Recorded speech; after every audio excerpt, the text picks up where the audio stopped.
Sosok Basuki Cahayapurnama atau Ahok selalu kontroversial. Gaya bicaranya yang belak-belakan, bahkan sebagian orang menilai kasar, dinilai tidak sesuai dengan kultur bangsa Indonesia.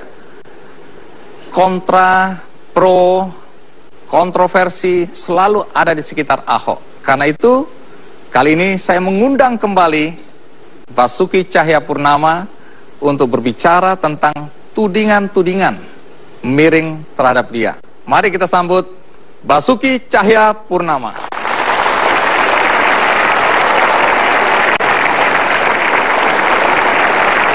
Ya, Pak Ahok, terima kasih untuk kesekian kalinya hadir di acara Kikendi. Silakan duduk.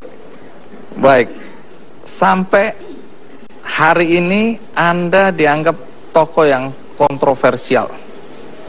Bahkan surat kabar Harian Merdeka di halaman 1 dengan judul yang besar sekali menulis Ahok memang banyak musuh. Kesannya semua orang Anda ingin ajak berantem. Kenapa begitu ya? Sebetulnya bukannya saya ngajak berantem, bukan. Namanya juga lagi jalan ketabrak, mau gimana kan? Maksudnya ketabrak itu apa ya? Ya kalau kita lawan arus kan ya semua yang lewat berlawanan arus ya ketabrak-tabrak kita terus ya kayak gitu aja. Siapa yang salah kalau satu orang melawan banyak arus? Tergantung. Kalau kamu ikan salmon nggak salah.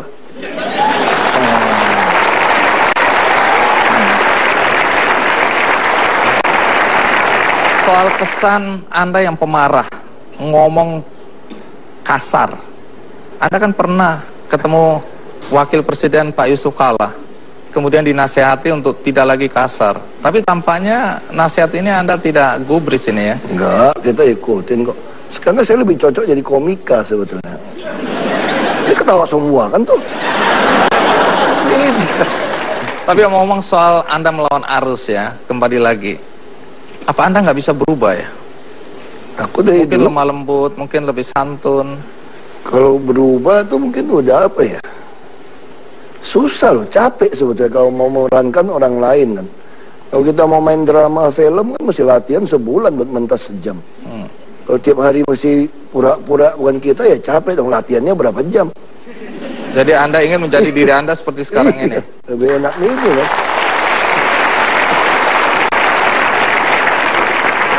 Sebagian orang memuji Anda, tapi banyak juga yang memaki-maki. Nah, menghadapi orang yang memaki-maki Anda ini, sikap Anda bagaimana? Santai aja, jadi gubernur DKI cuma butuh 50% plus 1 kok. Apa itu maksudnya? Ya nggak perlu 100% suka sama kita, 50% plus 1 jadi gubernur lagi. Ya santai-santai.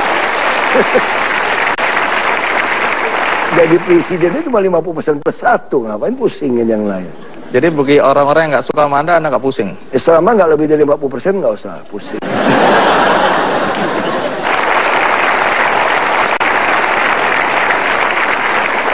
Mereka yang tidak suka dengan gaya kepemimpinan Anda menganggap Anda itu arogan, pemarah, tidak manusiawi, sok kuasa, sewenang-wenang. Pokoknya semua jelek-jelek deh. Anda tahu nggak bahwa Anda dinilai seperti itu juga? Ya kalau top nomor 1 kan nggak apa-apa. Maksudnya apa itu? Semua jelek kan diborong saya kan bagus dong. Diborong semua, bagus. Tapi ini yang jelek-jelek loh ya. Nggak apa-apa, kalau setengah bahaya. Kalau top yang penting nomor 1 udah. Kalau jeleknya mesti top sekalian jelek gitu loh. Jadi Anda nggak masalah dengan penilaian orang seperti itu? Saya nggak mau pusing, ngapain pusingin? Anda dianggap tidak manusiawi juga nggak apa-apa? Itu terus kata dia, yang bilang manusiawi kan banyak. Yang penting 50% plus 1 itu aja patokan. Saya aja gitu.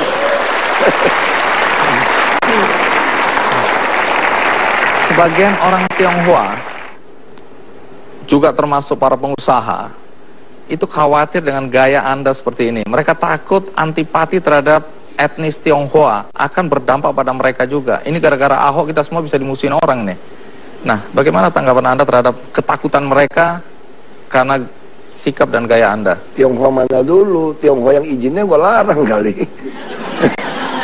Kalau Tionghoa yang lain biasa-biasa aja. Yang Tionghoa ada kepentingan aja kali. Tapi banyak orang minta tolong saya sampaikan ke Pak Ahok. Ini kita semua panik ini gara-gara Ahok teriak-teriak tiap hari, dikira semua orang Cina kayak kita ini. Itu mungkin pengusaha yang agak Nggak bener itu si temannya nih. Temannya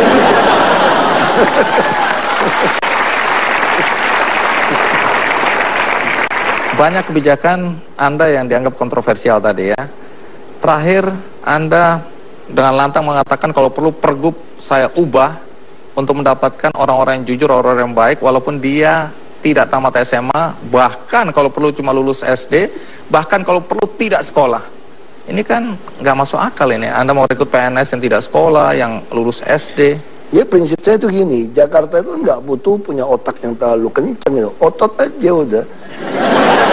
Tapi semua masalah kita tahu ada kajiannya. Semua solusi juga sudah ada kajiannya. Jadi mau diapain gitu loh. Jadi nggak usah terlalu pinter. Otak ya biasa-biasa, ini ototnya kencang aja udah. Karena IP cuma 2,8 mah nggak terlalu pinter, biasa-biasa. Baik. Nanti saya akan tanya mengenai pedagang kaki lima, karena masih banyak orang marah pada Anda, dianggap Anda tidak pro orang kecil, rakyat kecil. Anda menggusur kiri, menggusur kanan, dan seterusnya. Bahkan terakhir Anda bilang akan memenjarakan PKL yang melanggar Perda Pemda DKI. Sebentar, kita rehat sejenak, ikuti terus Kick Andy.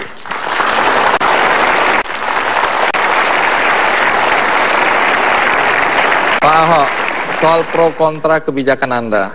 Ya, saya mencoba melihat dari sudut negatifnya aja, bahwa kebijakan-kebijakan Anda ini kemudian dituding tidak pro rakyat, pro orang kecil. Salah satu diantaranya adalah soal PKL. Lepas dari Anda sudah gusur-gusur, kita bisa lihat ada orang-orang yang nangis, yang sedih ya, tapi kelihatannya tetap aja digusur. Juga Anda mengancam akan memenjarakan PKL-PKL yang masih ngotot juga melanggar Perda. Apa yang mendasari sikap Anda ini? Pertama saya koreksi dulu, data Anda kurang lengkap gitu sebetulnya. Lengkapnya bagaimana? Jadi lengkap itu kita bukan gusur, kita tempatkan tempat yang pas. Kalau dibilang langgar Perda, enggak juga. Perda kita mengatakan tidak boleh jualan di taman dan di trotoar. Saya katakan boleh, asal kamu nggak nutupin saluran, nggak nutupin lalu lintas. Makanya sekarang saya perintahkan kalau desain halte Transjakarta, atasnya mesti buat PKL. Jembatan penyeberangan harus dibuat lebar, multifungsi, supaya bisa jualan.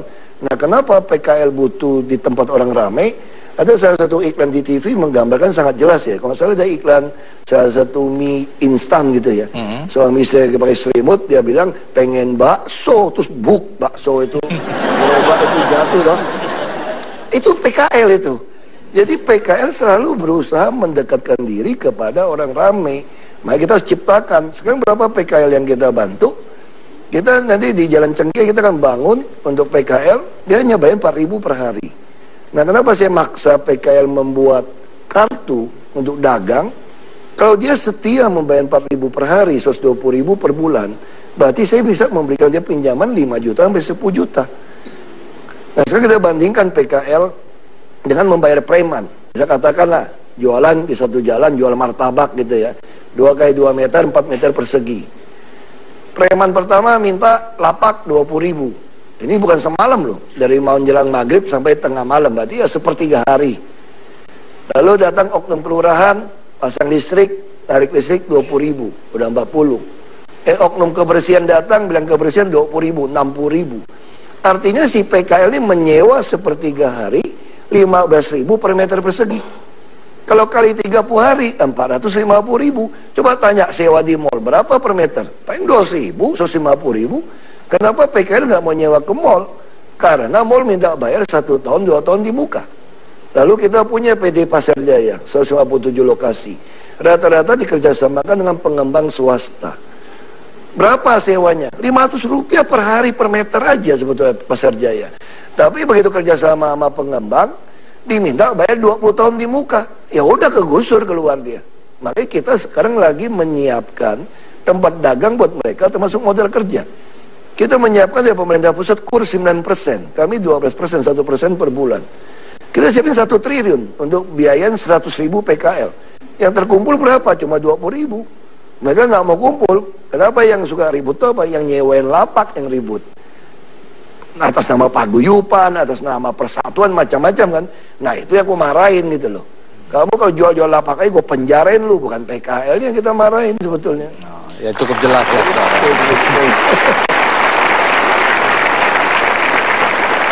Ada sedikit yang masih mengganggu bagi sebagian orang, yaitu ketika Anda waktu itu ya melarang unjuk rasa di sembarang tempat di Jakarta. Ya. Anda bilang ada 3 tempat, udah di situ. Walaupun Anda kemudian koreksi atau revisi. Tetapi ide untuk melarang orang unjuk rasa di sembarang tempat di Jakarta ini dasarnya apa? Bikin macet kan soalnya kan. Lagi bukan dia cuma pengen teriak-teriak depan presiden, ya udah depan presiden di Monas aja udah samping gitu loh. Ya kan, tapi jangan di Bundaran HI dong. Semua macet di Bundaran HI. Nah, makanya saya lagi nego, udah bukan nego, udah terus surat kepada pemerintah Inggris. Kita mau beli bekas kantor dubes Inggris, nggak Bundaran HI. Iya. Nah, saya mau bikin taman, mau demo situlah. Belagu amat, mau puter-puter gitu. Warga presidennya di Monas gitu. Itu aja dasarnya gitu. Kalau ada yang menuduh Anda mengebiri kebebasan berbicara, Ya itu haknya mereka kan, ngomong kayak begitu kan. Lagi udah bicara ngapain sih teriak-teriak nggak ngaruhan? Ujung-ujung juga pengen di-shoot TV juga.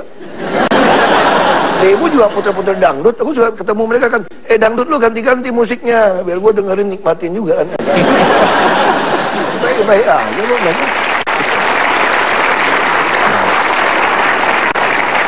nah juga pernyataan Anda, kalau mau cepat benahi Jakarta, bakar aja separuh kota. Bukan, saya nggak ngomong kalimat itu. Sebetulnya gini. Jadi artinya saya ngarang ini. Enggak.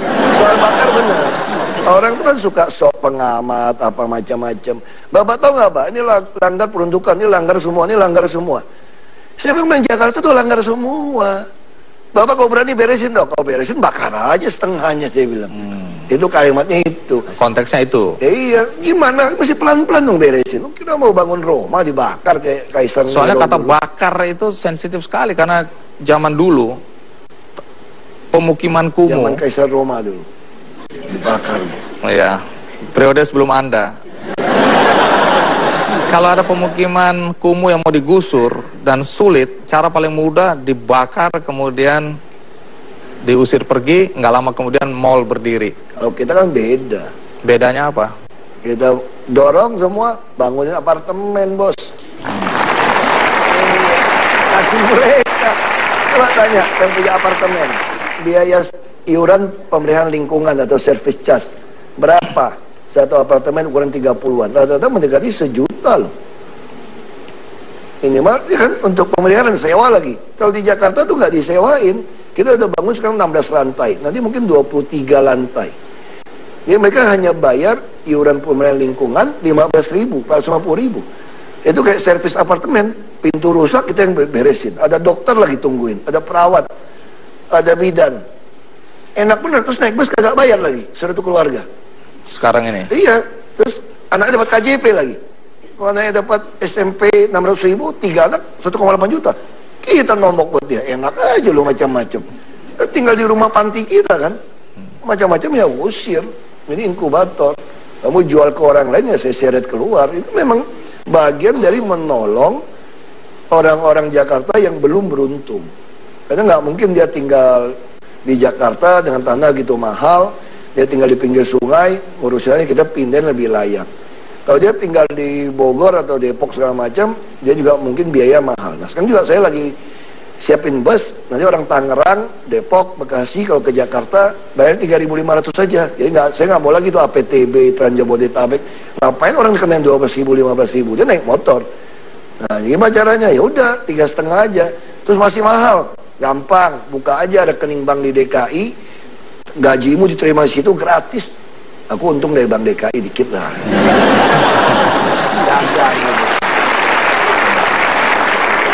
Saya masih tertarik untuk menyalahkan Anda.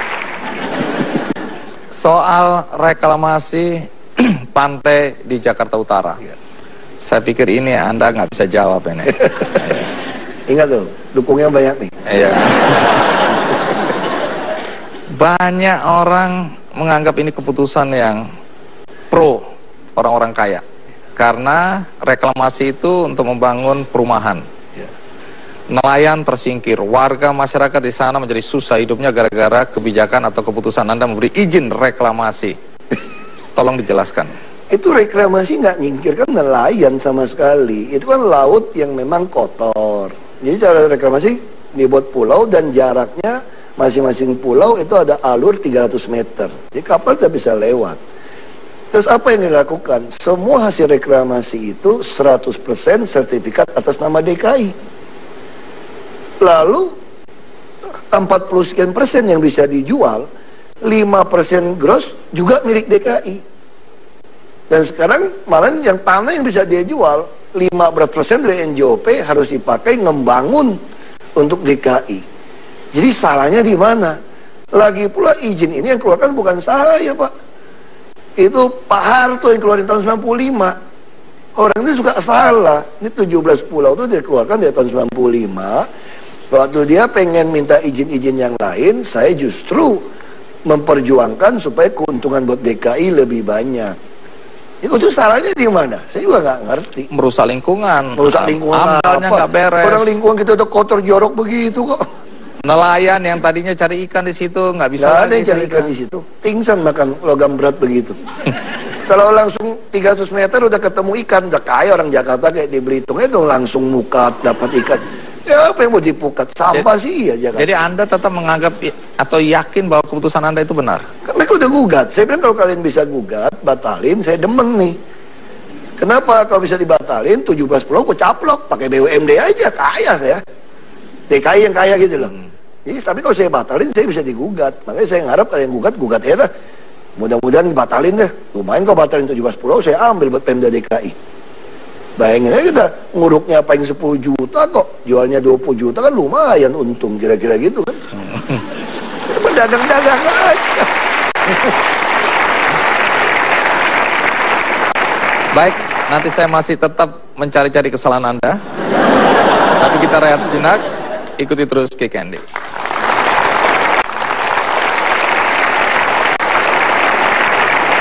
Terima kasih Anda masih bersama saya di acara Kick Candy. Tamu kita kali ini adalah Basuki Cahayapurnama atau Ahok. Pak Ahok, Anda baru saja menjadi saksi yang memberatkan dalam kasus dugaan korupsi UPS. Seberapa pentingnya kasus ini dan seberapa besar menguras energi Anda? Nguras energi sih enggak ya sebetulnya. Saya sih santai-santai aja. Tapi ini kan kesannya Tapi kalau berlarut-larut. penting itu penting sekali. Kenapa penting? Karena selama ini kalau tidak ada e-budgeting, itu betul-betul anggaran itu bisa dimainkan seenaknya. Nggak tahu dari mana munculnya. Kita nggak mungkin kontrol sampai hampir 60.000 kegiatan. Siapa yang sanggup? Baik kita selalu ada. Nah terus kalau tiap kali kita tanya, kenapa ada keluar seperti itu? Alasannya nggak tahu siapa yang ganti. Makanya waktu saya paksakan e-budgeting, disitulah mulai berantem dengan DPRD. Itu berantem DPRD 2015, dia tanda tangan, dia katakan ada 2 versi APBD. Yang saya dikatakan palsu. Makanya membuat pansus untuk memecat saya. Ya, 2015. Begitu saya bandingkan punya mereka ada 11,2 triliun. Ada UPS, kan gila banget. Satu sekolah beli scanner 3,8 miliar. Bikin elektronik sistem manajemen sekolah 5 miliar. Beli fitness hampir 2 miliar. Terus UPS 6 miliar. Sementara sekolahnya mau ambruk. Nah itu tiba-tiba muncul. Terus tanya sama kepala sekolahnya, enggak, kita nggak pernah minta. Tapi begitu diputuskan Mendagri, ada nih barang. Dan mereka juga nggak pernah membatalkan. Nah makanya dengan peristiwa ini saya harapkan DKI udah menunjukkan sebuah perlawanan baru. Kalau Anda pakai e-budgeting dan kita gunakan template tahun depan 2017, kemungkinan orang mau mainnya susah. Kalau ada mainnya susah, berarti uang yang dipakai untuk rakyat akan makin baik.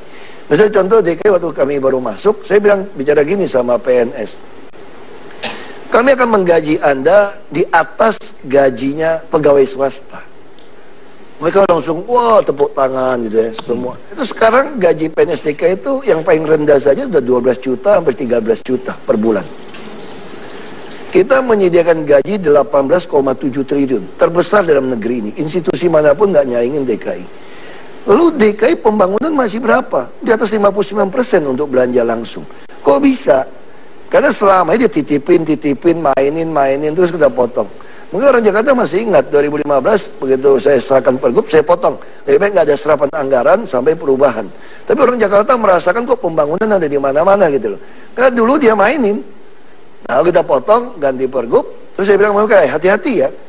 Undang-undang aparatur sipil negara itu mengatakan yang dimaksud aparatur sipil negara adalah PNS, pegawai negeri sipil, dan P3K. Ini pegawai pemerintah dengan perjanjian kontrak. Artinya, itu saya yang bikin juga undang-undang waktu saya Komisi 2. Kita udah merancang nih ke depan, kita bisa merekrut orang luar menjadi aparatur sipil negara loh, dengan sebagai P3K. Jadi saya bilang kalian jangan senang dulu. Kalau habis ini nggak mau berubah, saya yakin pegawai swasta pada mau pindah ke DKI. Ngapain? Ya ngapain piara kalian 18,7 triliun? Saya ngarap-ngarapin bisa dipecat-pecat setengah kan lumayan dari duitnya. Ya makanya sekarang kita bikin. Nah sekarang saya lagi merancang lagi bagaimana sistem untuk menilai dia mendapatkan tunjangan kinerja daerah ini.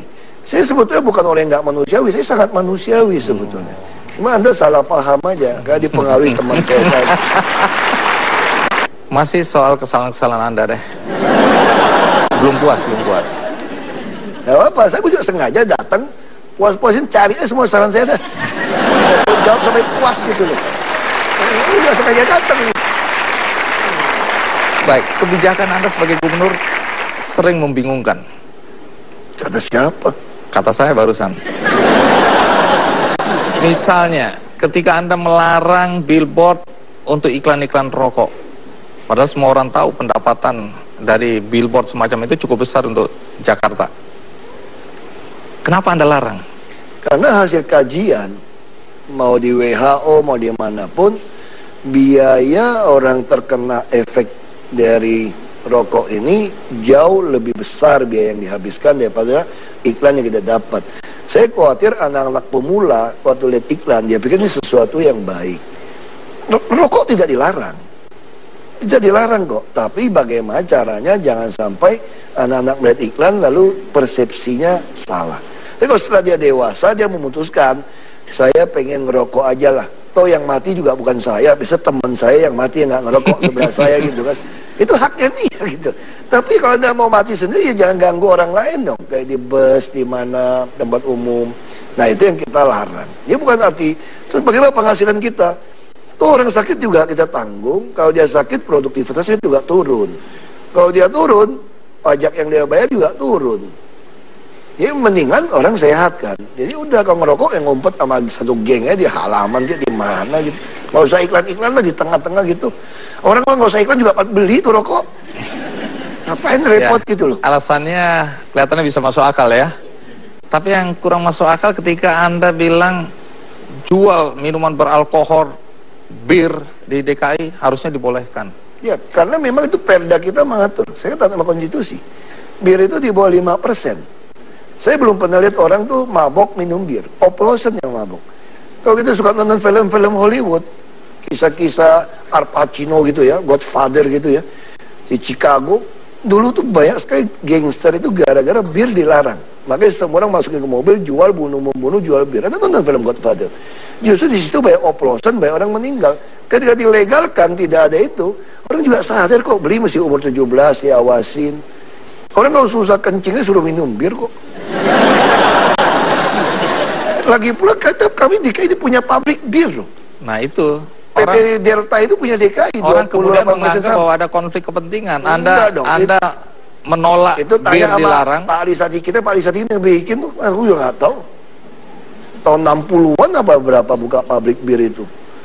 Jadi tidak ada konflik kepentingan di sini. Dan DPRD semua tahu tuh.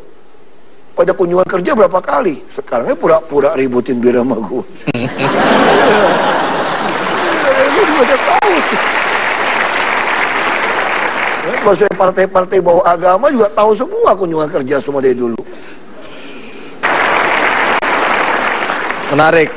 Salah satu diantaranya Anda dianggap titisan dari Ali Sadikin. Kalau menurut Anda siapa lebih hebat, Anda atau Ali Sadikin? Ya, Pak Herdi Sadikin lebih hebat dong. Kenapa? Jenderal bintang 3. Terus kalau beliau tempeling orang nggak ada yang ribut. Aku belum tempeling udah ribut. Baik, yang menarik juga di media sosial, Ahok menjadi objek yang menarik untuk dijadikan meme. Dan yang menarik lagi, macam-macam karya kreasi anak-anak muda tentang Ahok di media sosial. Bagaimana pandangan Ahok dan bagaimana dia menilai karya-karya kreatif di media sosial. Ikuti terus Ki Candy.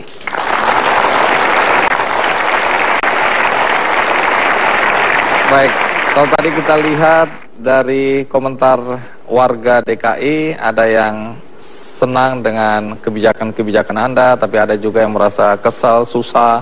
Ada yang berharap Anda mencalonkan diri lagi, tapi ada yang bilang nggak usah aja, dan seterusnya. Jadi pandangan masyarakat tentu macam-macam ya.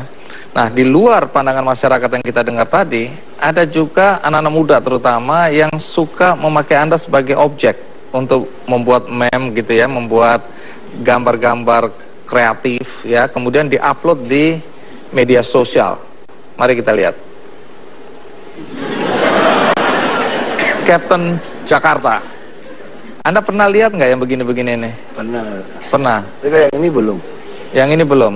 Komentar Anda apa ini? Anda cocok atau kurang? Kayaknya cocok juga, gari-gari juga ini. Baik, berikutnya. Yang bagus-bagus cocok ini gitu ya. Bagus gitu. Ini bagus, cocok. Wah, ini mengungkit persoalan lama nih. Lagi UPS ini. Ini Anda senang atau kurang suka? Ya lumayan lah. Lumayan.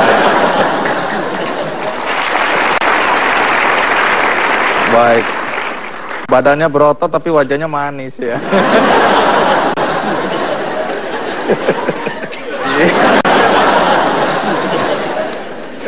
Baik, berikutnya.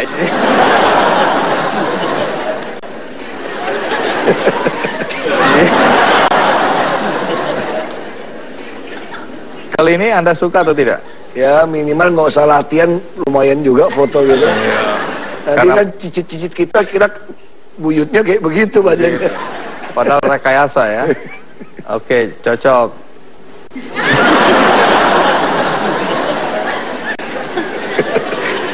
Mana ada Bruce Lee pakai kacamata. Iya, iya. Mirip ya. Oke, berikut. Wah, Anda siap mati. Tapi Anda siap mati nggak ini? Ini kayak bukan Ahok deh yang ngomong. Lebih mirip yang sebelah cuma pakai wig ya. Nah, Anda pernah mengatakan bahwa mati adalah keuntungan. Karena Anda bilang nanti di pusara saya, Anda minta pada keluarga untuk ditulis mati adalah keberuntungan, ditulis dalam bahasa Inggris, bahasa Mandarin, dan bahasa Indonesia. Tujuannya apa? Minimal nolong orang Belitung, nggak ada tujuan wisata baru ke kuburan Ahok kan. Ya, ke rumah Ahok kan. Ada destinasi wisata tambahan. Semua orang datang ke kuburannya Ahok gitu ya? Saya orang ke rumah kecilnya Ahok seperti apa. Oh iya, saya juga termasuk yang dibohongin sama pemandu wisata. Pak, mau lihat rumahnya Ahok. Apa hebatnya dia? Wah, itu hebat Pak. Coba Bapak harus lewat di rumahnya Ahok. Jadi kita cuma dilewatin aja rumahnya Ahok. Ini Pak rumahnya Ahok. Ya rumah biasa aja. Oh, jadi Anda berharap dengan ada kuburan Anda di situ makin membuat orang tertarik untuk datang. Siapa tahu kan lihat rumah juga, rumah masa depannya kayak apa, rumah kecilnya kayak apa, bisa aja. Oh, di satu kompleks gitu ya? Enggak lah. Taruh di tempat yang kuburan umum aja biar ada yang rawat. Oh ya. Kalau sendiri anak cucu lupa repot tuh. Baik, tiba saatnya kita ingin mendapatkan penjelasan dari seorang Ahok tentang tantangan untuk menjadi gubernur yang kedua kali. Karena ini kalau kita lihat sekarang partai-partai sedang menyiapkan, sedang berancang-ancang, menggadang-gadang calon lawan Anda yang dianggap pasti akan mampu mengalahkan Anda. Siapa mereka nanti kita akan cari tahu. Tapi bagaimana tanggapan dan reaksi Anda juga saya ingin atau kami ingin dapatkan. Ikuti terus Ki Candy. Pak Ahok, yang mulai panas belakangan ini adalah soal pemilihan gubernur DKI yang akan datang. Ya. Banyak orang ingin menggantikan posisi Anda. Partai-partai yang kesal sama Anda, yang belagu ini, itu mulai mengelus-ngelus jago mereka. Ya, mereka sudah mulai melihat bahwa Ahok harus dikalahkan. Nah, dalam konteks itu, sebenarnya saya ingin menanyakan, apakah Anda juga akan mencalonkan untuk kedua kalinya? Oh, pasti dong.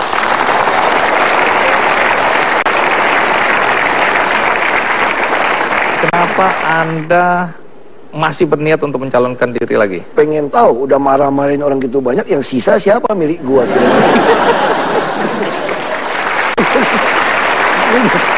Marahin itu banyak, pengen tahu aja gitu loh. Lalu persiapan Anda apa? Nggak ada persiapan, yang sibuk mah yang namanya teman Ahok itu yang siap-siap itu.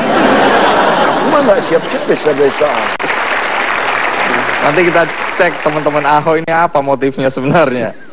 Partai Gerindra yang dulu mengusung Anda, yang sekarang mulai jengkel melihat kelakuan Anda ini, sudah mulai mempersiapkan jago-jagonya. Di antaranya kita udah tahu persis, memang walaupun Kang Ridwan Kamil ini sudah diminta, karena Anda pernah mengatakan kalau Ridwan Kamil muncul atau bersaing dengan Anda, mungkin Anda juga kalah. Anda pernah mengatakan seperti itu. Ya artinya gini, kita harapkan DKI itu banyak calon yang baik-baik dari daerah datang, sehingga kan mereka akan menawarkan program-program yang baik kepada warga DKI. Nah, kan beliau kan selalu mengklaim kreatif, apa Bandung bagus, apa ya mungkin aja kan kalau dia datang bisa tawarkan sesuatu yang baik, orang Jakarta tertarik, yang diuntungkan kan orang Jakarta. Jadi Anda melihat banyak yang bagus-bagus kan, justru saya katakan Jakarta karena di ibu kota, etalase negara kita harus baik yang baik dong, supaya orang Jakarta ini pilihannya banyak. Anda akan lewat jalur partai atau independen? Karena beberapa kali Anda mengatakan keinginan untuk memakai jalur independen. Soal jalur independen ini seberapa seriusnya? Ya tergantung kan, waktu itu kan memang kita dikumpulkan KTP teman Ahok, saya sempat udah ketemu makan siang, mereka laporkan secara syarat sudah penuhin. Tapi untuk menghindari kecurangan macam-macam, mereka ingin lebih aman 1 juta. Karena kan ada sebaran penduduk, takut ada yang meninggal, ada yang pindah, nanti kan bisa. Ya orang awalnya niat nggak bener kan bisa aja mengganjal macam-macam. Nah kalau ada 1 juta kan, dia bilang ini sebarannya kurang, ada lagi pengganti, ada pengganti, ya gitu. Nah saya sampaikan seperti itu. Kalau itu bisa penuhin 1 juta, ya kita harus dicalonkan independen dong. Masa nggak menghargai orang yang ngumpulin KTP gitu. Kalau melalui jalur independen, apa tantangan terberat yang Anda lihat? Sudah nggak ada tantangan juga, asal teman-teman betul-betul ngumpulinnya benar. Kalau saya lihat yang dilakukan teman Ahok ini profesional sekali. Nah kita juga terima kasih kepada yang ngumpulin KTP ya. Kalau mau dipikirin, ini gila juga. Capek tuh ngisi formnya itu. Saya bacanya itu, neklas saya itu form dibuat. Susah banget ngisinya gitu loh. Tapi ternyata orang Jakarta betul-betul datang ngantri ngisi itu. Makanya saya sangat menghargai orang Jakarta betul-betul yang ngisi ya. Betul-betul khawatir sekali saya itu tidak bisa nyalon kembali gitu. Nah juga teman Ahok mulai muncul ketika saya ada mulai APBD 2 versi saya dan versi DPRD. Nah tentu kawan-kawan teman Ahok berpikir ini kalau kayak gini nih Ahok nggak bakalan dijadiin gubernur lagi nih. Makanya lalu terjadilah gerakan kumpul KTP. Baik. Kebetulan di sini ada Amelia Ayuning Tias sebagai juru bicara teman Ahok. Betul. Pertama tentu boleh tahu gagasan untuk membentuk ini apa ya? Organisasi, bahkan saya dengar udah jadi PT ya? Enggak, kami berbadan hukum. Jadi kami perkumpulan, tetapi kami karena harus mengumpulkan KTP dan ini terkait dengan keamanan privasi orang, kami nekat untuk jadi badan hukum supaya orang lebih percaya, bisa dituntut dan bisa menuntut seperti itu. Baik, gagasan awalnya datang dari mana ini? Jadi sebenarnya kami ini adalah isinya anak muda, rata-rata usia di bawah 25 tahun. Kami ini adalah orang-orang yang menganggap bahwa Jakarta ini sudah darurat berbenah. Nah, waktu itu kami merasa memang Pak Ahok ini sosok yang pas. Karena kebetulan kita memang punya kesukaan ya dengan Pak Ahok ya, dengan bagaimana cara beliau memimpin ya. Tetapi kita waktu itu melihat Pak Ahok kan nggak punya partai, musuhnya banyak. Dan padahal apa yang dilakukan Pak Ahok barusan nambah musuh satu lagi nih. Barusan nambah musuh satu lagi. Padahal apa yang dilakukan Pak Ahok itu penting, dan kalau sekarang kan mungkin belum selesai ya, karena apa yang dilakukan sama Pak Ahok kan butuh waktu lebih lama lagi untuk supaya bisa terlihat hasilnya. Makanya kita anak-anak dari teman Ahok ini pengen memberikan kesempatan lagi supaya Pak Ahok itu bisa maju. Karena kami melihat Pak Ahok ini adalah sosok yang baik, dan kalau Pak Ahok ini sampai terjegal karena kepentingan partai, itu masyarakat Jakarta sendiri juga nantinya yang akan rugi. Makanya kami nekat untuk bikin teman Ahok seperti itu.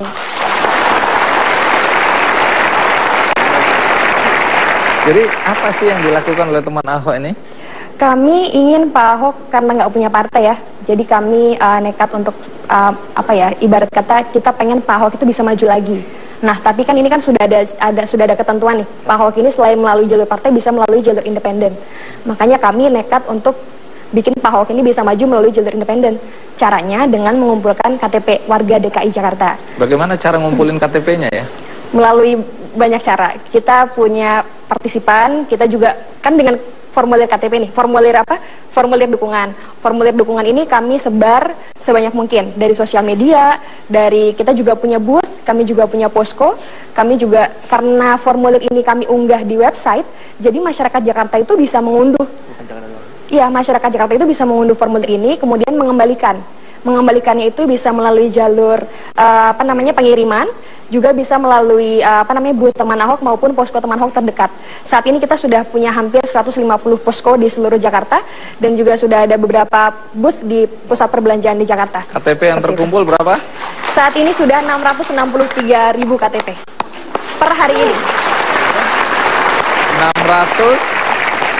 663.000 KTP. Ada anggota partai yang dulu mendukung Pak Ahok sinis.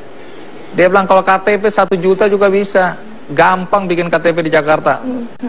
Dari mana itu bisa yakin bahwa itu betul-betul KTP asli dan pendukungnya ada?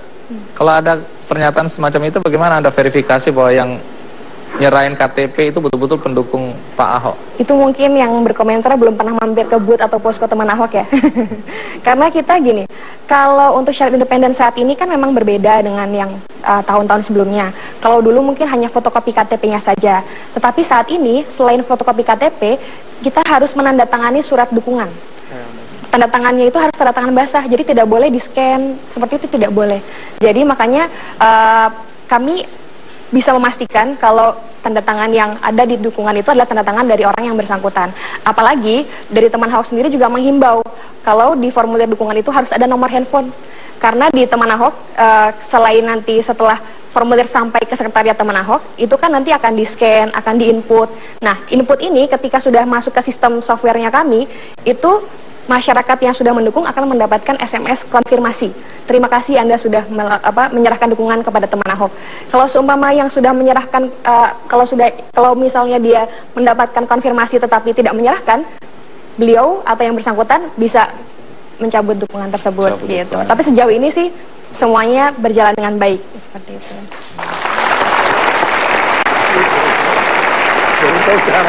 Baru tahu atau pura-pura baru tahu? Ya, baru itu kedua kali saya ketemu. Nah, tunggu dulu, saya curiga Anda kan bilang bahwa Anda tidak keluarkan uang sedikit pun. Sementara banyak orang curiga ini sebenarnya yang membiayai operasional ini adalah Ahok. Nah, biaya operasional dari mana? Kami punya booth di pusat perbelanjaan itu gunanya kami berjualan. Jualan yang kami punya itu adalah merchandise seperti kaos, gelang, polo, gantungan kunci, bahkan sekarang kita juga ada kalender. Nanti selebihnya kita juga akan jualan banyak hal tentang teman Ahok ini. Emang laku? Itu. Laku banget, Pak. Laku. Betulkah Ahok pernah menyarankan Haji Lulung untuk ikut mendaftarkan menjadi calon gubernur DKI? Apakah ini tulus atau sekedar menyindir? Ikuti terus KKND.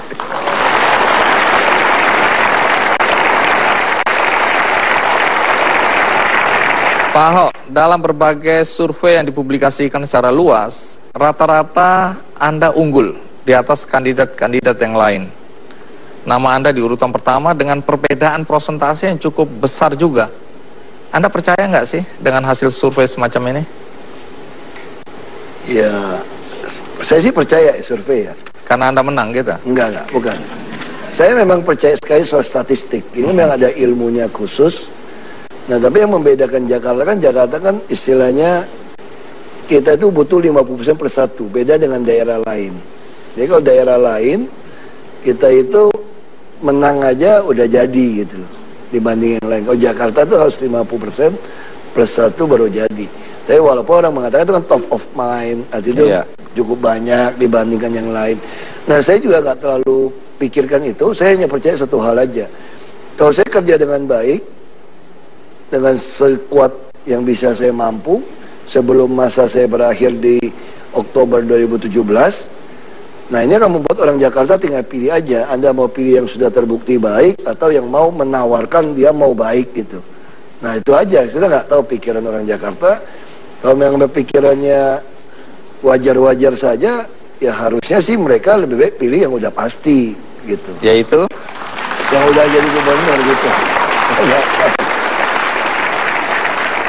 Anda pernah mengusulkan secara terbuka agar Haji Lulung ikut mencalonkan diri untuk menjadi gubernur DKI. Anda serius atau Anda main-main ya? Ya serius, maksud saya kan kita masing-masing orang kan ada pendukung, ya kan, masing-masing orang juga merasa dia pantas layak jadi gubernur DKI ganti saya. Nah kalau dia nggak pernah ikut kan kasihan juga kan, sampai seumur hidup tetap merasa dia bisa jadi tapi nggak ada kesempatan.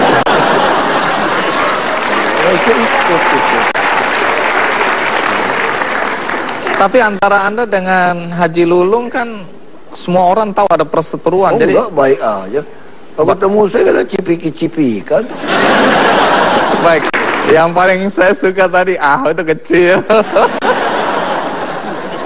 Salah satu yang selalu menjadi pembicaraan juga adalah ketika Ahok nanti mencalonkan diri kembali, maka sekali lagi isu agama, ya, SARA ini akan dipakai untuk menjatuhkan Anda. Seberapa siapnya kali ini Anda menghadapi isu-isu SARA? Saya kira itu mah udah lewat lah ya. Mereka nggak tahu siapa saya gitu. Saya ini awalnya kan di Belitung Timur yang 93% Muslim, 55% fraksi Partai Bulan Bintang. Itu udah nyerang saya habis-habisan. Mereka nggak tahu, ini kayak belajar Saudin, aku udah lewatin 36 pintu nih. Udah jago. Kalau itu udah kecil gitu. Masalah itu udah biasa. Jadi isu itu bukan lagi isu buat Anda ya? Saya kira masyarakat juga nggak bodoh kok. Orang-orang Islam ngerti banget, diajarin. Ini kan terlihat kan, mana yang sidik, perkataan mulut, apa perkataan, apa perbuatan sama, mana yang amanah, dipercaya apa enggak, mana yang fatona, mana yang tablik, itu dia ada. Aku sekolah Islam dulu gitu. Bagi orang Islam sih, sebetulnya, saya dulu di Belitung, mereka bilang gini, lebih baik orang yang mimpin mengikuti ajaran Islam walaupun dia belum dapat hidayah jadi seorang Muslim, daripada yang dapat hidayah Muslim tapi kelakuannya tidak Islam. Makanya masyarakat Islam akan dirugikan. Ngerti. Kita lihat aja nanti seperti apa. Kalau nanti Anda menang kembali menjadi gubernur DKI untuk kedua kalinya, apa ya? Oh itu kenceng itu. Kenapa? Karena APBD 2017 saya masih sempat susun. Nah kita susun APBD lebih cepat. Sebelum Januari 2017 sudah punya APBD 2017. Dan kalau saya Februari terpilih, langsung terpilih, saya penggantian ke saya pun masih Oktober loh 2017. Karena ini dimajuin. Jadi bisa bayangin, saya Oktober baru ganti ke saya lagi, Februari saya udah jalanin APBD, yang macam-macam gue pasti berhentiin. Lagi. Kalau seandainya Anda tidak terpilih menjadi gubernur DKI lagi, ya saya akan beresin sampai 2017 Oktober, semua anggaran akan saya kerjakan. Minimal masyarakat DKI akan melihat sampai saya lepas serah terima Oktober 2017, Jakarta relatif sudah berubah. Dan siapapun pengganti saya, dia akan susah untuk main karena semua APBD sudah saya buat transparan dan template. Dan saya juga ada mendorong BUMD itu minimal di akhir 2017 harus go public. Bahkan kita udah punya aplikasi, kalau Bapak Ibu pengen lihat, itu ada indeks pangan Jakarta. Tinggal diketik, itu bisa tahu harga pasar mana yang lebih murah, cabai, minyak. Nah kita lagi dorong supaya orang mulai ngerti. Nah saya kira, saya sangat yakin untuk menghapus korupsi adalah transparansi. Kalau Anda transparan, Anda terang, nggak ada remang-remang, nggak ada apa gelap, maka Anda menghasilkan sebuah data yang benar, sebuah kebenaran. Kalau ada data yang benar, kebenaran, Anda open data, maka akan menghasilkan keadilan. Karena semua orang bisa mendapatkan data. Kalau ada keadilan sosial, pasti akan ada kesejahteraan kebaikan buat semua orang Jakarta.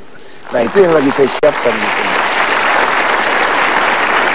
Baik, di akhir acara ini seperti biasa saya akan berbagi buku untuk Anda di studio, yaitu buku karangan Reynald Ghazali, judulnya Self Driving, dan ini cocok dengan tema kita hari ini dan semoga bisa menginspirasi Anda semua. Saya akan bagikan satu-satu untuk Anda di studio.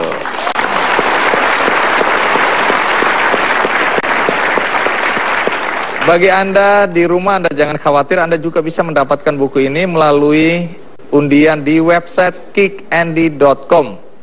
Dan karena hari ini hari spesial, tokoh spesial, maka kami punya sesuatu untuk Anda, Pak Ahok. Silakan ditunjukkan kepada penonton karikatur khas dari Kick Andy. Nah, baru Pak Ahok boleh lihat. Pendekar Ahok dikeroyok oleh pendekar-pendekar lain yang didukung oleh partai-partai. Baik, ini untuk Pak Ahok. Semoga menginspirasi Anda dan warga Jakarta. Terima kasih.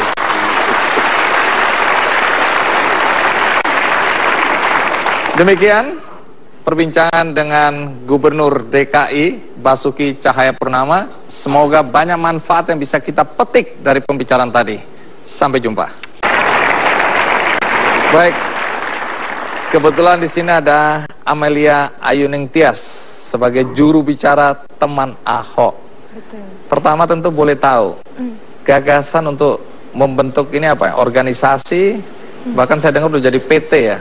Enggak, kami berbadan hukum. Jadi kami perkumpulan, tetapi kami karena harus mengumpulkan KTP dan ini terkait dengan keamanan privasi orang, kami nekat untuk jadi badan hukum supaya orang lebih percaya, bisa dituntut dan bisa menuntut, seperti itu. Baik, gagasan awalnya datang dari mana ini? Jadi sebenarnya kami ini adalah isinya anak muda, rata-rata usia di bawah 25 tahun. Kami ini adalah orang-orang yang menganggap bahwa Jakarta ini sudah darurat berbenah. Nah, waktu itu kami merasa memang Pak Ahok ini sosok yang pas. Karena kebetulan kita memang punya kesukaan ya dengan Pak Ahok ya, dengan bagaimana cara beliau memimpin ya. Tetapi kita waktu itu melihat Pak Ahok kan nggak punya partai, musuhnya banyak.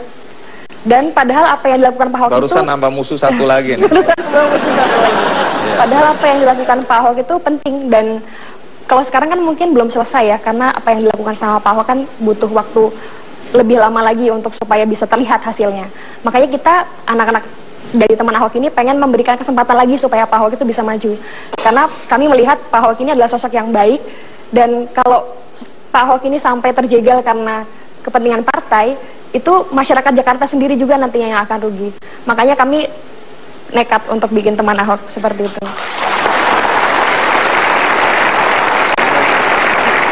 Jadi apa sih yang dilakukan oleh teman Ahok ini?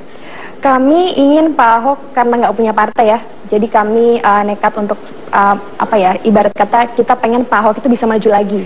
Nah, tapi kan ini kan sudah ada ketentuan nih. Pak Ahok ini selain melalui jalur partai bisa melalui jalur independen. Makanya kami nekat untuk bikin Pak Ahok ini bisa maju melalui jalur independen. Caranya dengan mengumpulkan KTP warga DKI Jakarta. Bagaimana cara ngumpulin KTP-nya ya? Melalui banyak cara. Kita punya partisipan, kita juga kan dengan formulir KTP nih, formulir dukungan. Formulir dukungan ini kami sebar sebanyak mungkin dari sosial media, dari kita juga punya booth, kami juga punya posko, kami juga karena formulir ini kami unggah di website, jadi masyarakat Jakarta itu bisa mengunduh. Iya, masyarakat Jakarta itu bisa mengunduh formulir ini, kemudian mengembalikannya itu bisa melalui jalur pengiriman, juga bisa melalui booth teman Ahok maupun posko teman Ahok terdekat. Saat ini kita sudah punya hampir 150 posko di seluruh Jakarta, dan juga sudah ada beberapa booth di pusat perbelanjaan di Jakarta. KTP yang terkumpul itu berapa? Saat ini sudah 663.000 KTP per hari ini. 663.000 KTP. Ada anggota partai yang dulu mendukung Pak Ahok sinis. Dia bilang kalau KTP 1 juta juga bisa, gampang bikin KTP di Jakarta. Dari mana itu bisa yakin bahwa itu betul-betul KTP asli dan pendukungnya ada? Kalau ada pernyataan semacam itu, bagaimana Anda verifikasi bahwa yang nyerahin KTP itu betul-betul pendukung Pak Ahok? Itu mungkin yang berkomentar belum pernah mampir ke booth atau posko teman Ahok ya. Karena kita gini, kalau untuk syarat independen saat ini kan memang berbeda dengan yang tahun-tahun sebelumnya. Kalau dulu mungkin hanya fotokopi KTP-nya saja. Tetapi saat ini selain fotokopi KTP, kita harus menandatangani surat dukungan. Tanda tangannya itu harus tanda tangan basah, jadi tidak boleh di-scan, seperti itu tidak boleh. Jadi makanya kami bisa memastikan kalau tanda tangan yang ada di dukungan itu adalah tanda tangan dari orang yang bersangkutan. Apalagi dari teman Ahok sendiri juga menghimbau kalau di formulir dukungan itu harus ada nomor handphone.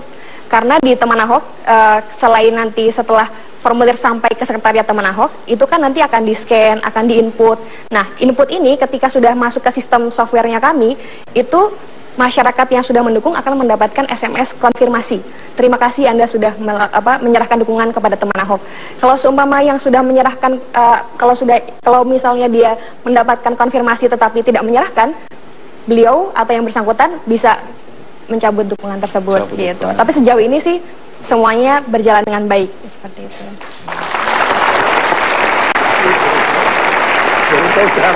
Baru tahu atau pura-pura baru tahu? Ya, baru itu kedua kali saya ketemu. Betul. Nah, tunggu dulu, saya curiga Anda kan bilang bahwa Anda tidak keluarkan uang sedikit pun. Sementara banyak orang curiga ini sebenarnya yang membiayai operasional ini adalah Ahok. Nah, biaya operasional dari mana? Kami punya booth di pusat perbelanjaan itu gunanya kami berjualan. Jualan yang kami punya itu adalah merchandise seperti kaos, gelang, polo, gantungan kunci, bahkan sekarang kita juga ada kalender. Nanti selebihnya kita juga akan jualan banyak hal tentang teman Ahok ini. Emang laku? Itu. Laku banget, Pak. Laku. Betulkah Ahok pernah menyarankan Haji Lulung untuk ikut mendaftarkan menjadi calon gubernur DKI? Apakah ini tulus atau sekedar menyindir? Ikuti terus KKND.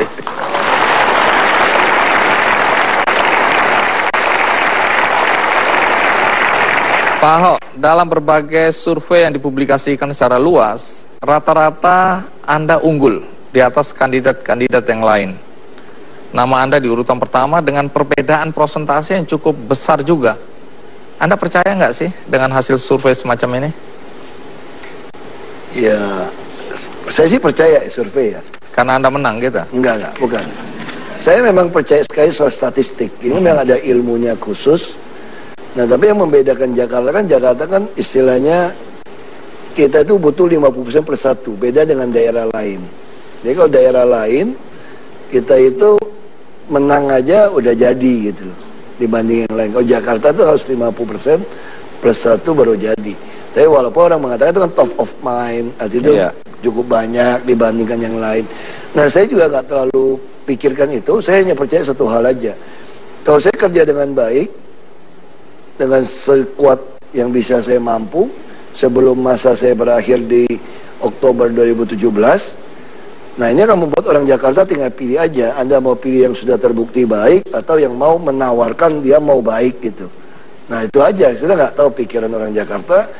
Kalau memang pikirannya wajar-wajar saja, ya harusnya sih mereka lebih baik pilih yang udah pasti gitu. Yaitu? Yang udah jadi gubernur gitu. Anda pernah mengusulkan secara terbuka agar Haji Lulung ikut mencalonkan diri untuk menjadi gubernur DKI. Anda serius atau Anda main-main ya? Ya serius, maksud saya kan kita masing-masing orang kan ada pendukung. Ya kan, masing-masing orang juga merasa dia pantas layak jadi gubernur DKI ganti saya. Nah kalau dia nggak pernah ikut kan, kasihan juga kan sampai seumur hidup tetap merasa dia bisa jadi tapi nggak ada kesempatan.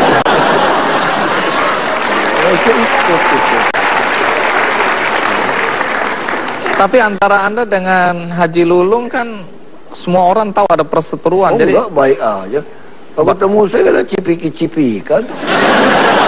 Baik, yang paling saya suka tadi Ahok itu kecil. Salah satu yang selalu menjadi pembicaraan juga adalah ketika Ahok nanti mencalonkan diri kembali, maka sekali lagi isu agama ya SARA ini akan dipakai untuk menjatuhkan Anda.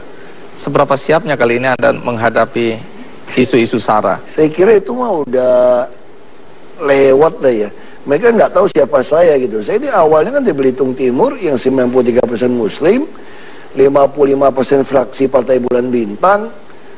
Itu udah nyerang saya habis-habisan. Mereka nggak tahu, ini kayak belajar Saudin, aku udah lewatin 36 pintu nih. Udah jago. Itu udah kecil gitu. Sekarang itu udah biasa. Jadi isu itu bukan lagi isu buat Anda Saya ya? kira masyarakat juga nggak bodoh kok. Orang-orang Islam ngerti banget, diajarin.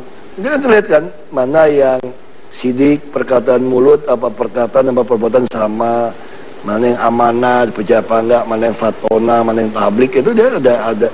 Aku sekolah Islam dulu gitu. Bagi orang Islam sih, sebetulnya, saya dulu di Belitung, mereka bilang gini, lebih baik orang yang mimpin mengikuti ajaran Islam walaupun dia belum dapat hidayah jadi seorang Muslim, daripada yang dapat hidayah Muslim tapi kelakuannya tidak Islam. Makanya masyarakat Islam akan dirugikan. Kita lihat aja nanti seperti apa. Kalau nanti Anda menang kembali menjadi gubernur DKI untuk kedua kalinya, apa yang... Oh itu kenceng itu. Kenapa? Karena APBD 2017 saya masih sempat susun. Nah, kita susun APBD lebih cepat. Sebelum Januari 2017 sudah punya APBD 2017. Dan kalau saya Februari terpilih, langsung terpilih, saya penggantian ke saya pun masih Oktober loh 2017. Karena ini dimajuin. Jadi bisa bayangin, saya Oktober baru ganti ke saya lagi, Februari saya udah jalanin APBD, yang macam-macam kok pasti berhentiin. Tong lagi. Kalau seandainya Anda tidak terpilih menjadi gubernur DKI lagi, ya, saya akan beresin sampai 2017 Oktober, semua anggaran akan saya kerjakan. Minimal masyarakat DKI akan melihat sampai saya lepas serah terima Oktober 2017, Jakarta relatif sudah berubah. Dan siapapun pengganti saya, dia akan susah untuk main karena semua APBD sudah saya buat transparan dan template. Dan saya juga ada mendorong BUMD itu minimal di akhir 2017 harus go public. Bahkan kita udah punya aplikasi, kalau Bapak Ibu pengen lihat, itu ada indeks pangan Jakarta. Tinggal diketik, itu bisa tahu harga pasar mana yang lebih murah, cabai, minyak. Nah kita lagi dorong supaya orang mulai ngerti. Nah saya kira, saya sangat yakin untuk menghapus korupsi adalah transparansi. Kalau ada transparan, Anda terang, nggak ada remang-remang, nggak ada apa gelap, maka Anda menghasilkan sebuah data yang benar, sebuah kebenaran. Kalau ada data yang benar, kebenaran, Anda open data, maka akan menghasilkan keadilan. Karena semua orang bisa mendapatkan data. Kalau ada keadilan sosial, pasti akan ada kesejahteraan, kebaikan buat semua orang Jakarta. Nah itu yang lagi saya siapkan.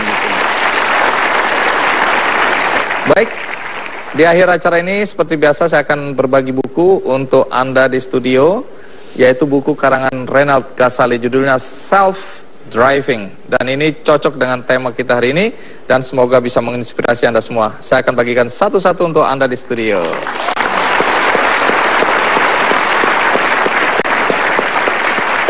Bagi Anda di rumah, Anda jangan khawatir, Anda juga bisa mendapatkan buku ini melalui undian di website kickandy.com.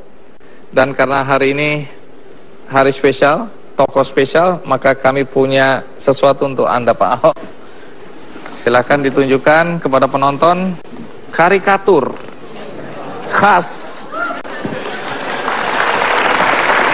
dari Kick Andy. Nah, baru Pak Ahok boleh lihat. Pendekar Ahok dikeroyok oleh pendekar-pendekar lain yang didukung oleh partai-partai. Baik, ini untuk Pak Ahok. Semoga menginspirasi Anda dan warga Jakarta. Terima kasih.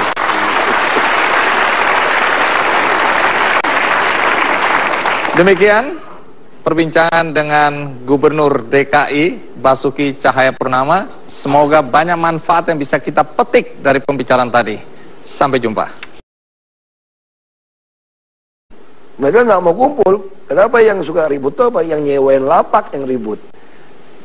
Atas nama paguyupan, atas nama persatuan, macam-macam kan. Nah itu yang aku marahin gitu loh. Kamu kalau jual-jual lapak aja gue penjarain lu, bukan PKL yang kita marahin sebetulnya. Oh, ya cukup jelas ya.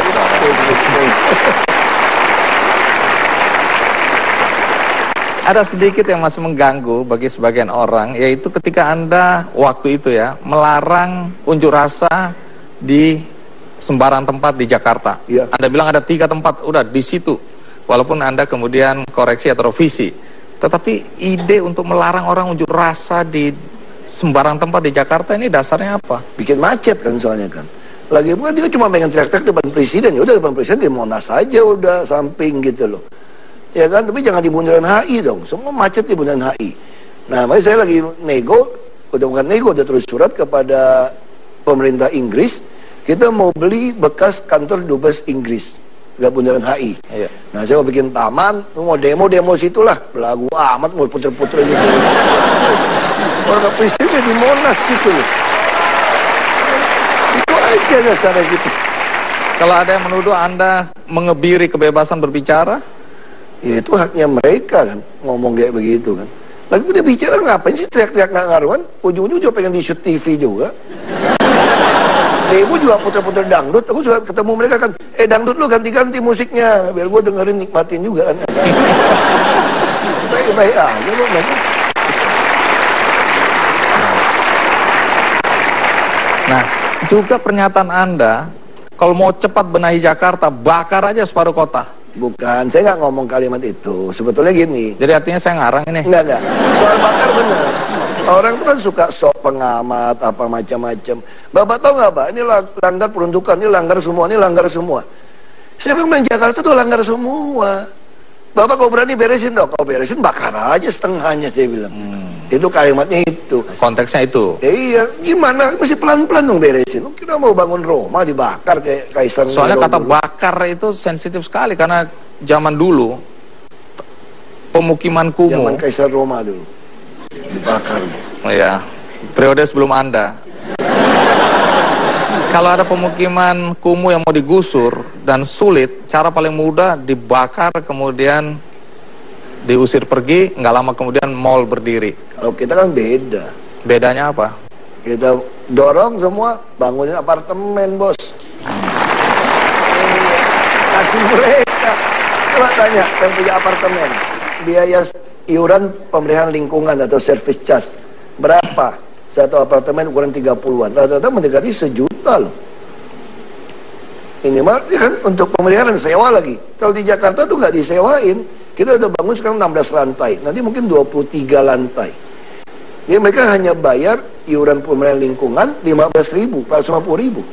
Itu kayak servis apartemen, pintu rusak kita yang beresin. Ada dokter lagi tungguin, ada perawat, ada bidan. Enak bener, terus naik bus kagak bayar lagi, satu keluarga. Sekarang ini? Iya, terus anaknya dapat KJP lagi. Kalau anaknya dapat SMP 600.000, 3 anak 1,8 juta. Kita nombok buat dia, enak aja lo macam-macam. Tinggal di rumah panti kita kan, macam-macam ya usir. Ini inkubator. Kamu jual ke orang lain ya saya seret keluar. Itu memang bagian dari menolong orang-orang Jakarta yang belum beruntung. Karena nggak mungkin dia tinggal di Jakarta dengan tanah gitu mahal, dia tinggal di pinggir sungai, urusannya kita pindahin lebih layak. Kalau dia tinggal di Bogor atau Depok segala macam, dia juga mungkin biaya mahal. Nah sekarang juga saya lagi siapin bus, nanti orang Tangerang, Depok, Bekasi kalau ke Jakarta bayar 3.500 saja. Jadi saya nggak mau lagi tuh APTB, Trans Jabodetabek. Ngapain orang dikenain 12.000, 15.000? Dia naik motor. Nah gimana caranya? Ya udah 3,5 aja. Terus masih mahal, gampang, buka aja rekening bank di DKI, gajimu diterima di situ gratis. Aku untung dari Bank DKI dikit lah.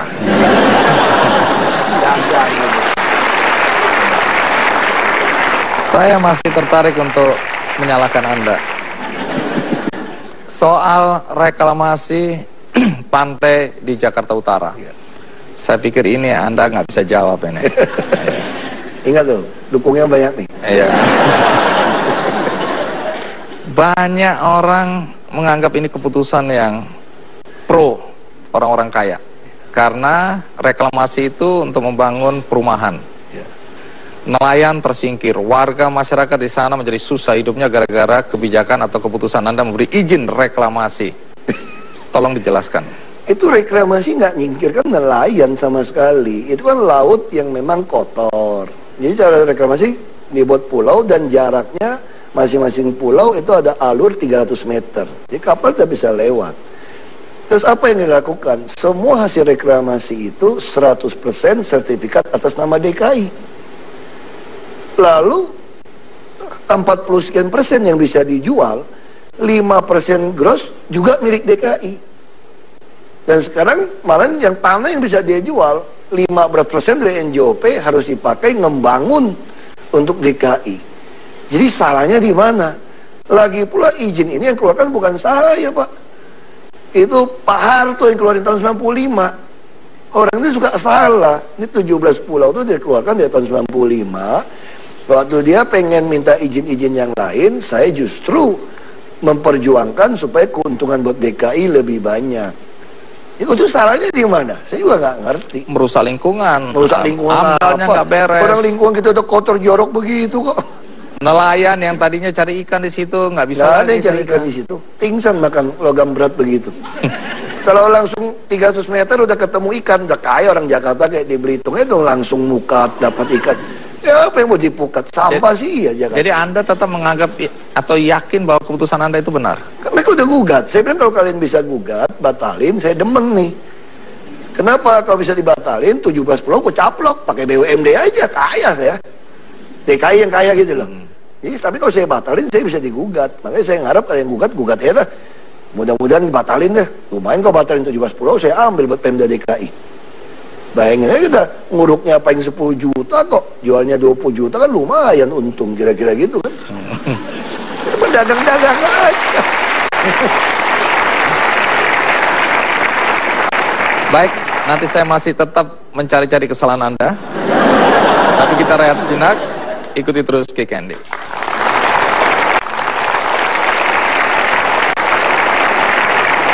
Terima kasih Anda masih bersama saya di acara Kick Candy. Tamu kita kali ini adalah Basuki Cahayapurnama atau Ahok.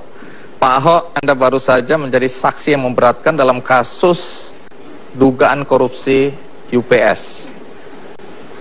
Seberapa pentingnya kasus ini dan seberapa besar menguras energi Anda? Nguras energi sih enggak ya sebetulnya. Saya sih santai-santai aja. Tapi ini kan kesannya Tapi berlarut-larut. kalau penting itu penting sekali. Kenapa penting? Karena selama ini kalau tidak ada e-budgeting, itu betul-betul anggaran itu bisa dimainkan seenaknya. Nggak tahu dari mana munculnya. Kita nggak mungkin kontrol sampai hampir 60.000 kegiatan. Siapa yang sanggup? Baik kita selalu ada.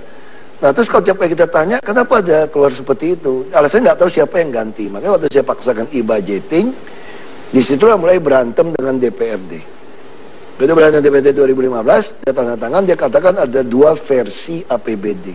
Yang saya dikatakan palsu. Makanya membuat pansus untuk memecat saya. Ya, 2015. Begitu saya bandingkan punya mereka ada 11,2 triliun. Ada UPS, kan gila banget. Satu sekolah beli scanner 3,8 miliar. Bikin elektronik sistem manajemen sekolah 5 miliar. Beli fitness hampir 2 miliar. Terus UPS 6 miliar. Sementara sekolahnya mau ambruk. Nah itu tiba-tiba muncul. Terus tanya sama kepala sekolahnya, enggak, kita nggak pernah minta. Tapi begitu diputuskan Mendagri, ada nih barang. Dan mereka juga nggak pernah membatalkan. Nah makanya dengan peristiwa ini saya harapkan DKI udah menunjukkan sebuah perlawanan baru. Kalau Anda pakai e-budgeting dan kita gunakan template tahun depan 2017, kemungkinan orang mau mainnya susah. Kalau ada mainnya susah, berarti uang yang dipakai untuk rakyat akan makin baik. Misalnya contoh DKI waktu kami baru masuk, saya bicara gini sama PNS.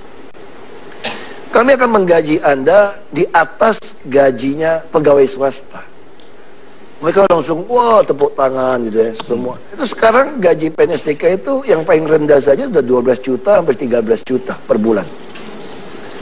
Kita menyediakan gaji 18,7 triliun, terbesar dalam negeri ini, institusi manapun. Pak Ahok, dalam berbagai survei yang dipublikasikan secara luas, rata-rata Anda unggul di atas kandidat-kandidat yang lain. Nama Anda di urutan pertama dengan perbedaan persentase yang cukup besar juga.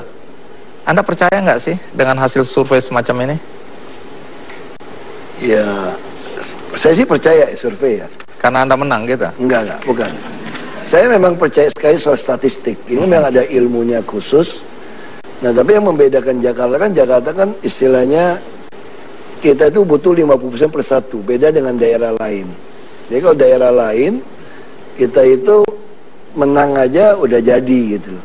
Dibanding yang lain. Kalau Jakarta tuh harus 50% plus satu baru jadi. Tapi walaupun orang mengatakan itu kan top of mind, artinya cukup banyak dibandingkan yang lain. Nah, saya juga nggak terlalu pikirkan itu. Saya hanya percaya satu hal aja.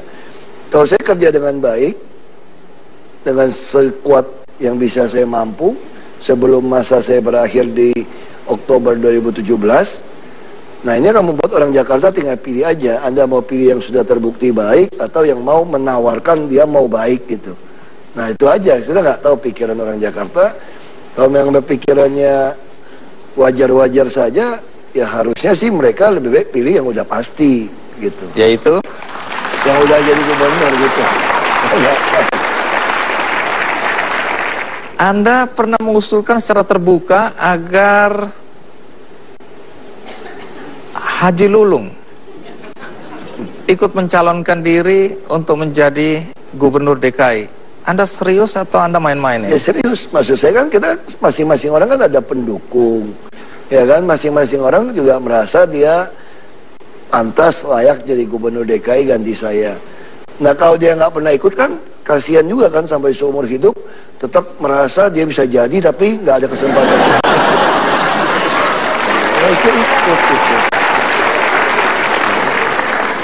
Tapi antara Anda dengan Haji Lulung kan semua orang tahu ada perseteruan. Oh jadi enggak, baik aja. Kalau ketemu saya kan cipiki-cipiki kan. Baik, yang paling saya suka tadi itu kecil. Salah satu yang selalu menjadi pembicaraan juga adalah ketika Ahok nanti mencalonkan diri kembali, maka sekali lagi isu agama, ya, SARA ini akan dipakai untuk menjatuhkan Anda. Seberapa siapnya kali ini Anda menghadapi isu-isu SARA? Saya kira itu mah udah lewat lah ya. Mereka nggak tahu siapa saya gitu. Saya ini awalnya kan di Belitung Timur yang 93% Muslim, 55% fraksi Partai Bulan Bintang. Itu udah nyerang saya habis-habisan. Mereka nggak tahu, ini kayak belajar Shaolin, aku udah lewatin 36 pintu nih. Udah jago. Itu udah kecil gitu. Sekarang itu udah biasa. Jadi isu itu bukan lagi isu buat Anda saya ya? kira masyarakat juga nggak bodoh kok. Orang-orang Islam ngerti banget, diajarin. Dia kan terlihat kan, mana yang sidik, perkataan mulut, apa perkataan, apa perbuatan sama, mana yang amanah, percaya apa enggak, mana yang fatona, mana yang tablik, itu dia ada. Aku sekolah Islam dulu gitu. Bagi orang Islam sih, sebetulnya, saya dulu di Belitung, mereka bilang gini, lebih baik orang yang mimpin mengikuti ajaran Islam walaupun dia belum dapat hidayah jadi seorang Muslim, daripada yang dapat hidayah Muslim tapi kelakuannya tidak Islam. Makanya masyarakat Islam akan dirugikan. Kita lihat aja nanti seperti apa. Kalau nanti Anda menang kembali menjadi gubernur DKI untuk kedua kalinya, apa ya? Oh itu kenceng itu. Kenapa? Karena APBD 2017 saya masih sempat susun. Nah, kita susun APBD lebih cepat. Sebelum Januari 2017 sudah punya APBD 2017. Dan kalau saya Februari langsung terpilih, saya penggantian ke saya pun masih Oktober loh 2017. Karena ini dimajuin. Jadi bisa bayangin, saya Oktober baru ganti ke saya lagi, Februari saya udah jalanin APBD, yang macam-macam kok masih berhenti-berhentiin. Tong lagi. Kalau seandainya Anda tidak terpilih menjadi gubernur DKI lagi, ya saya akan beresin sampai 2017 Oktober, semua anggaran akan saya kerjakan. Minimal masyarakat DKI akan melihat sampai saya lepas serah terima Oktober 2017, Jakarta relatif sudah berubah. Dan siapapun pengganti saya, dia akan susah untuk main karena semua APBD sudah saya buat transparan dan template. Dan saya juga ada mendorong BUMD itu minimal di akhir 2017 harus go public. Karena kita udah punya aplikasi, kalau Bapak Ibu pengen lihat, itu ada indeks pangan Jakarta. tinggal diketik, itu bisa tahu harga pasar mana yang lebih murah, cabai, minyak. Nah, kita lagi dorong supaya orang mulai ngerti. Nah, saya kira, saya sangat yakin untuk menghapus korupsi adalah transparansi. Kalau Anda transparan, Anda terang, nggak ada remang-remang, nggak ada apa gelap, maka Anda menghasilkan sebuah data yang benar, sebuah kebenaran. Kalau ada data yang benar, kebenaran, Anda open data, maka akan menghasilkan keadilan. Karena semua orang bisa mendapatkan data.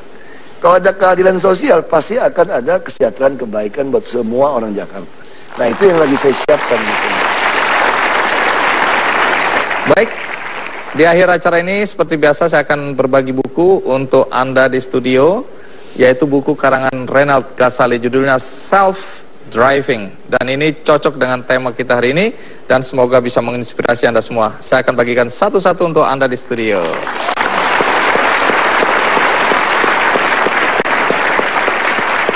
Bagi Anda di rumah, Anda jangan khawatir, Anda juga bisa mendapatkan buku ini melalui undian di website kickandy.com.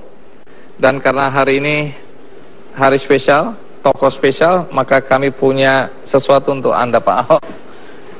Silakan ditunjukkan kepada penonton karikatur khas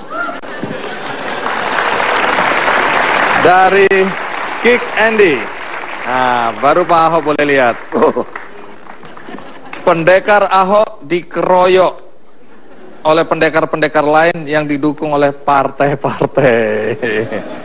Baik, ini untuk Pak Ahok. Semoga menginspirasi Anda dan warga Jakarta. Terima kasih.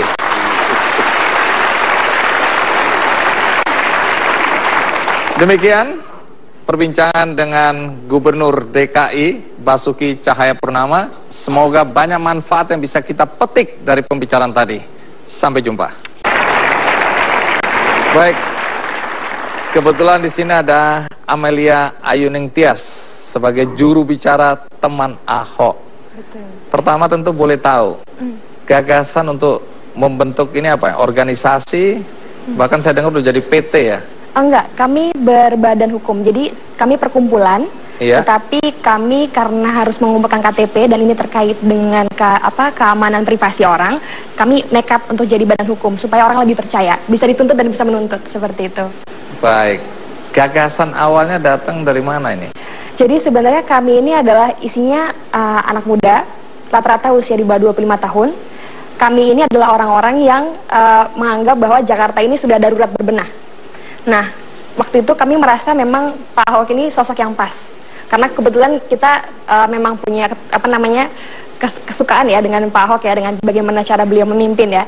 Tetapi kita waktu itu melihat Pak Ahok kan nggak punya partai, musuhnya banyak. Dan padahal apa yang dilakukan Pak Ahok barusan nambah musuh satu lagi nih. Barusan nambah musuh satu lagi. Padahal apa yang dilakukan Pak Ahok itu penting, dan kalau sekarang kan mungkin belum selesai ya, karena apa yang dilakukan sama Pak Ahok kan butuh waktu lebih lama lagi untuk supaya bisa terlihat hasilnya. Makanya kita anak-anak dari teman Ahok ini pengen memberikan kesempatan lagi supaya Pak Ahok itu bisa maju. Karena kami melihat Pak Ahok ini adalah sosok yang baik, dan kalau Pak Ahok ini sampai terjegal karena kepentingan partai, itu masyarakat Jakarta sendiri juga nantinya yang akan rugi. Makanya kami nekat untuk bikin teman Ahok seperti itu.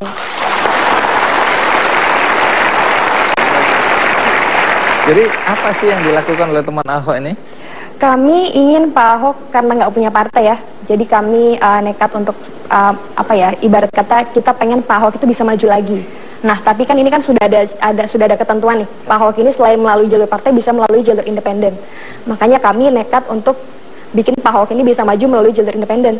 Caranya dengan mengumpulkan KTP warga DKI Jakarta. Bagaimana cara ngumpulin KTP-nya ya? Melalui banyak cara. Kita punya partisipan, kita juga kan dengan formulir KTP nih, formulir apa? Formulir dukungan. Formulir dukungan ini kami sebar sebanyak mungkin.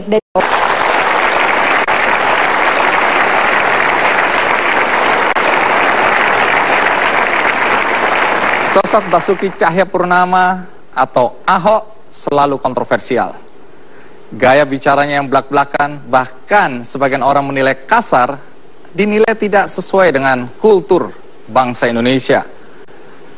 Kontra, pro, kontroversi selalu ada di sekitar Ahok. Karena itu, Kali ini saya mengundang kembali Basuki Cahayapurnama untuk berbicara tentang tudingan-tudingan miring terhadap dia. Mari kita sambut Basuki Cahayapurnama.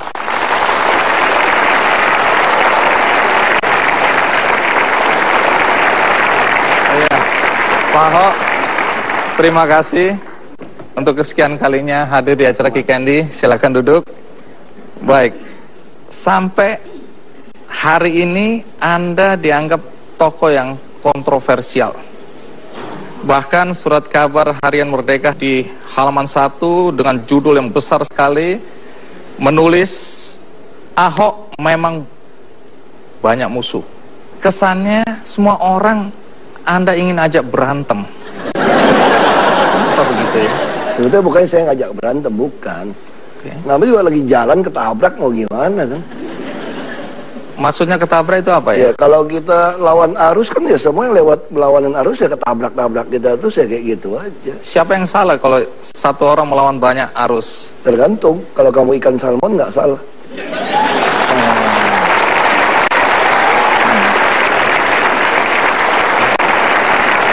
Soal kesan Anda yang pemarah, ngomong kasar.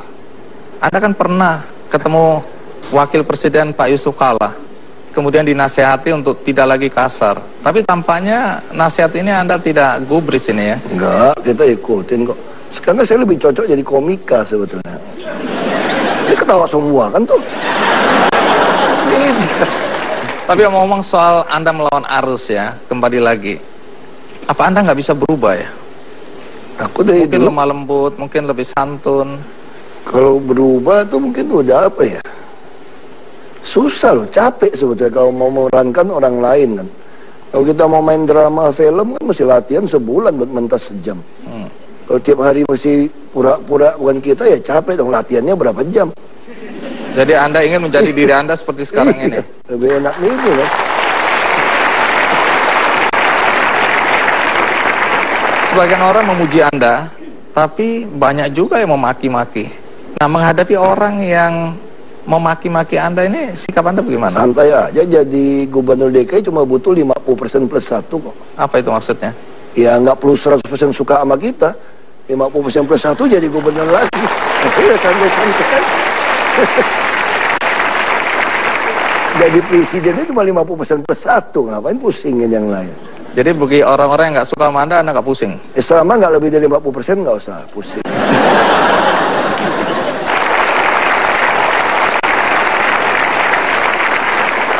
Mereka yang tidak suka dengan gaya kepemimpinan Anda, menganggap Anda itu arogan, pemarah, tidak manusiawi, sok kuasa, sewenang-wenang. Pokoknya semua jelek-jelek deh.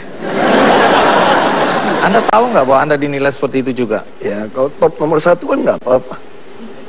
Maksudnya apa itu? Semua jelek kan diborong, saya kan bagus dong. Diborong semua, bagus. Tapi ini yang jelek-jelek loh ya? Nggak apa-apa, kalau setengah bahaya, kalau top yang penting nomor 1 udah. Kalau jeleknya mesti top sekalian jelek gitu loh. Jadi Anda nggak masalah dengan penilaian orang seperti itu? Saya nggak mau pusing, ngapain pusingin? Anda dianggap tidak manusiawi juga nggak apa-apa? Itu terus kata dia, yang bilang manusiawi kan banyak. Yang penting 50% plus 1 itu aja patokan. Saya aja gitu.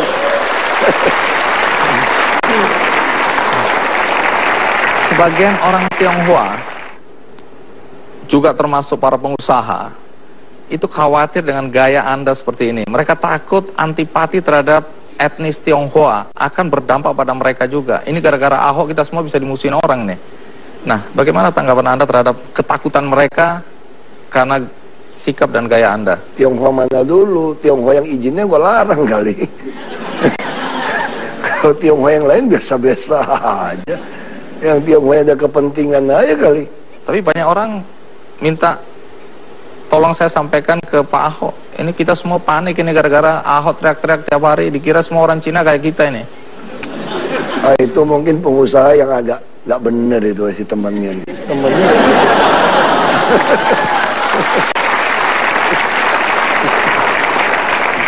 Banyak kebijakan Anda yang dianggap kontroversial tadi ya. Terakhir Anda dengan lantang mengatakan kalau perlu pergub saya ubah untuk mendapatkan orang-orang yang jujur, orang-orang yang baik, walaupun dia